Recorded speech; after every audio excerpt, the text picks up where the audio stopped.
கோலி talk Kollywood news. ஏமாற்றத்துல இருந்து எழுந்து நின்ன கௌதம் மேனன். வாழ்க்கையில எது வேணும்னாலும் நடக்கலாம். ஆனா வெற்றி பெற துடிக்கிறவங்களுக்கு அந்த ஒரு ஏமாற்றம் வந்தா அந்த ஏமாற்றத்தை தாங்கிக் கொள்ள முடியாது. இயக்குனர் கௌதம் மேனனோட திரையுலக வாழ்க்கையிலும் அப்படிதான் நடந்திருக்கு.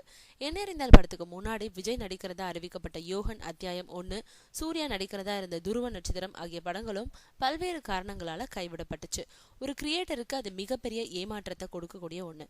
ஆனா அதை பார்த்து துவண்டு போகாம தனக்கு கிடைச்ச ஏமாற்றங்களையே ஏணி படிகளா வச்சு எண்ணெய் அறிந்தால் படத்துல எழுந்து நின்று இருக்காருன்னு படத்தை முதல் நாள் காட்சி பார்த்து வந்த ரசிகர்கள் சொல்லிக்கிட்டு இருக்காங்க. இது அஜித் படமா இருக்க வேணாம், கௌதம் மேனன் படமா இருக்கட்டும்னு அஜித் படம் ஆரம்பிக்கும் போதே சொன்னதா கௌதம் மேனன் ஏற்கனவே தெரிவிச்சிருக்காரு. ஒரு மாஸ் ஹீரோ அப்படி ஒரு வெளிப்படையான வார்த்தையை சொல்லும் போது அது இயக்குனரா இருக்கும் கௌதம் மேனனுக்கு தான் மேலும் ஒரு அழுத்தத்தை கொடுத்திருக்கோம். அந்த நம்பிக்கைய பொய்யாக்காம எல்லா ரசிகர்களும் ரசிக்கும்படியான படமா எண்ணெறிந்தால் படம் இருக்கிறதா படத்தை பார்த்தவங்க சமூக வலைதளங்கள்ல கருத்துக்களை பகிர்ந்துகிட்டு இருக்காங்க.